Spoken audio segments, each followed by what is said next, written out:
안녕하세요. 미 연준이 무제한 달러를 푼다. 회사채 개인 대출까지 전방위 매입이라는 기사를 가져왔는데요. 국채 MBS 매입 이런 것들이 도대체 무슨 의미일까? 그리고 시장에는 어떤 영향을 주고 그리고 이게 도대체 이제 뭘까? 그거를 좀 알아보도록 하겠습니다. 일단은 뭐 회사채는 회사가 발행한 채권이죠. 그리고 개인 대출까지 전방위 매입을 하는데 이거는 어떤 방식으로 개인 대출을 매입을 하는 걸까? 그것도 알아보는 게 중요하겠죠. 그다음에 밑에 내려가 보면은 뭐 국채 MBS를 매입하는데 아마도 일단 MBS를 처리하고 나면은 여러 가지가 한 번에 해결이 될 것 같아서 이거 먼저 하도록 하겠습니다. MBS는 이제 저번 영상에도 잠깐 했지만 한 번 더 이제 잠깐 보면은 이제 주택 저당 증권입니다. 그러니까 주택이랑 이거 모기지거든요. 모기지 들어보니까 이거 옛날에 나 들어본 적 같은데 2008년도에 들어본 것 같아라는 그 MBS. 그 다음에 이제 이거 세큐리티거든요. 그래서 증권입니다. 그러니까 모기지랑 증권이 지금 같이 있는 애요. 그래서 뭐냐? 자산 유동화 증권의 일종입니다. 그럼 약간 느낌이 오죠. 우리가 이제 부동산 같은 경우에 사고 팔기 쉽나요? 사고 팔기 쉽지 않죠. 증권은 사고 팔기 쉽나요? 쉽죠. 우리가 주식 그 단타 많이 치잖아요. 부동산 단타 치는 사람 본 적이 별로 없어요. 있는 것 같긴 한데 별로 본 적이 없습니다. 주식은 단타가 치기가 쉬워요. 왜냐? 유동화가 쉬우니까. HTS 키고 매도 버튼 누르면은 바로 매도가 나가죠. 그리고 현금이 이틀 뒤에 들어옵니다. 결제일 T 플러스 2일 뒤에 내가 그 현금을 받을 수가 있어요. 그럼 이거 두 개가 좀 합쳐진 거구나 라고 생각을 할 수가 있겠죠. MBS라고 한다는 거면. 그래서 자산이 유동화된 증권인가 생각할 수 있습니다. 네. 그래서 좀 보면은 이제 주택 토지를 담보물로 발행하는 이제 채권이 바로 이제 MBS인데요. 자, 간단한 흐름을 이제 보면 은행, 뭐 금융회사들 다 해당됩니다. 이게 주택 매입자, 사람이라고 할게요. 사람에게 이제 빌려줍니다. 뭘 빌려주냐? 돈을 빌려주고 채권을 받아요.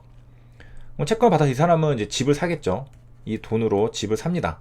그러면은 이제 은행은 뭘 가지고 있죠? 돈을 주고 이제 채권을 가지고 있습니다.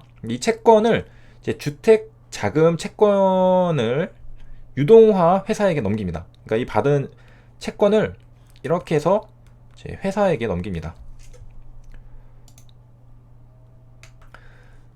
아이고, 실수로 지워져 버렸네요.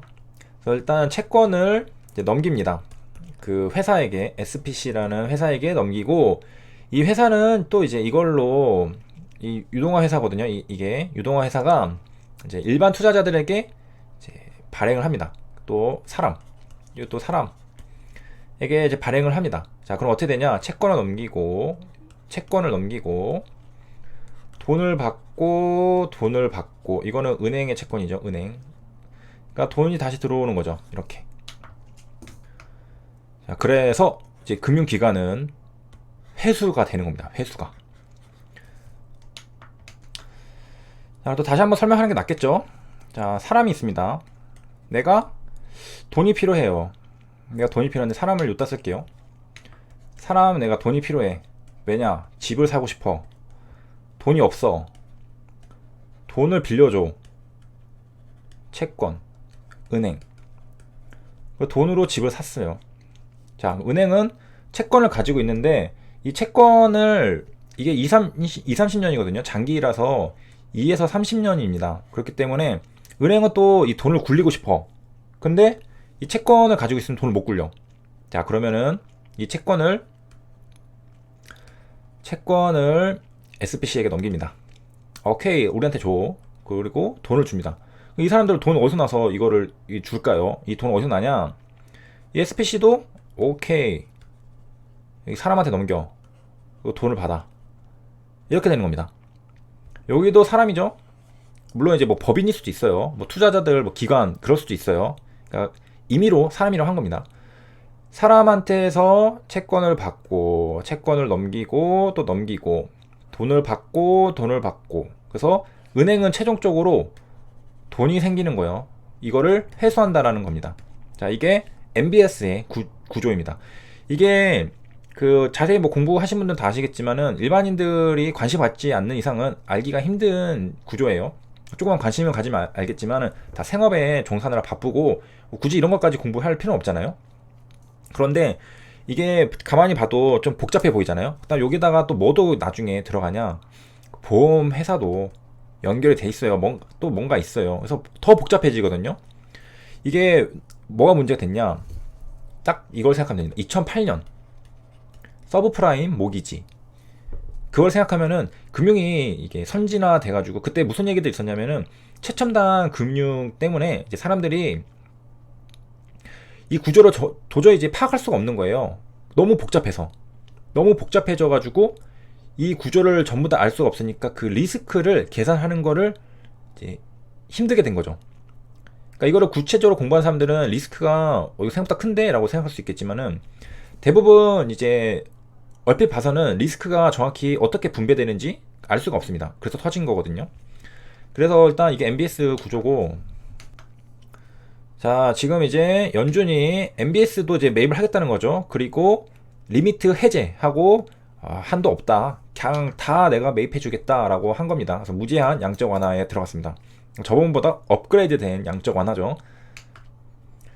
이대로 가다가 이제 망할 것 같으니까 오케이, 무제한적으로 달러를 찍어내겠다, 계속 찍어내겠다 라고 하니까 시장이 이제 반응한 거죠.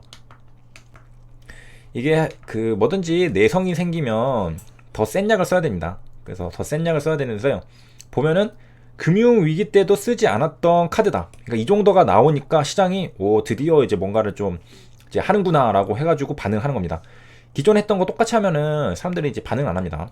워낙 면역이 생겼기 때문에. 그래서 이제 뭐 여기 보면 회사채 시장도 뭐 투자 등급에 한해 지원하기로 했고, 어쨌든 이런 것들이 이제 이전에는 없었던 카드라는 거죠.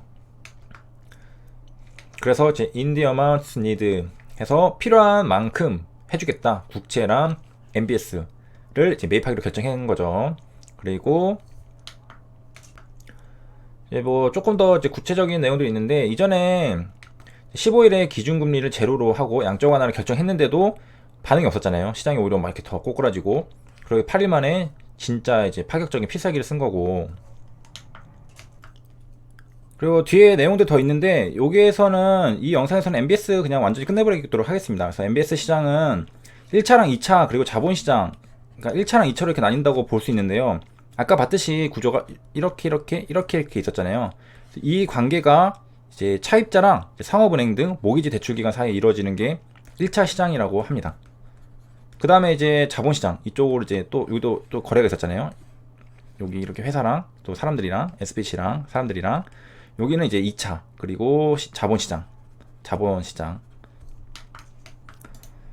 자, 그래서 이제 은행들, 금융기관들은 왜 이런 짓을 하느냐, 왜 MBS 이런 짓을 하느냐, 아까 말했듯이 이제 회수를 할 수 있습니다. 돈이 20년에서 30년 묶이기 때문에 이거를 현금화하고 싶은 거죠. 그래서 그 방법으로 이제 이걸 쓰는 건데, 자 여기서 여기 장기간에 걸쳐서 이제 받아야 되는데, 이 돈을 한 번에 이제 회수를 해서 목돈을 마련할 수 있게 되는 겁니다. 그럼 돈이 생긴 거잖아요. 이 돈을 또 다시 어떻게 쓸 수 있냐, 다시 주택 구입자들을 위한 대출 재원으로 사용할 수 있게 되는 겁니다. 그러니까 돈을 다시 현금화하고 그걸 다시 또 대출해주고 해서 그 수익이 극대화되겠죠. 그래서 여기 보면은 예시가 있는데요. 자, 여기서 이제 A은행이 이제 B에게 1억 원을 대출해줬어요. 그럼 1억 원을 어떻게 갚냐? B라는 사람이 이제 10년에 걸쳐서 갚아야 되거든요. 그럼 1억이 10년에 걸쳐서 다 들어오죠. 10억 플러스 알파가. 근데 이거를 한 번에 현금화를 하면은 또 대출을 해줄 수 있잖아요. 그렇기 때문에 자, 이 담보로 잡은 이 저당채권, 이 채권을 이제 근거로 해가지고 이걸 기초로 해서 증권을 만드는 거예요. 증권을. 이게 1억짜리라고 하면은 이거를 이렇게 쪼개가지고 팔아버리는 거예요. 팔아버리는 거. 그렇게 해가지고 이제 투자자들에게 직접 매각하거나 SPC 유동화 중개회사를 통해서 증권을 발행해서 매각을 합니다. 그런 다음에 대출 자금을 회수하는 건데요. 자, 이렇게 되면은 이제 조기에 회수할 수 있기 때문에 대출이 활성화되고, 뭐 소비자 입장에서는 뭐 집값에 뭐 20-30%만 있으면 주택 구입할 수 있게 된다라고 하고, 또 이런 것도 있네요. 뭐 자기 자본 비율을 산정할 때 위험 가중치도 20% 낮게 분류된다. 자, 국내에도 이 SPC 회사가 있습니다. 지난 99년에 이제 기반이 마련됐다고 하는데요. 자, 인가받고 설립된 회사라고 합니다. 여기서 그러니까 이 법에 의해서 인가받고 설립된 회사여야지 이 일을 할 수 있는 거, 아무나 할 수 있는 건 아니라는 뜻이죠. 그래서 국내에도 있고요.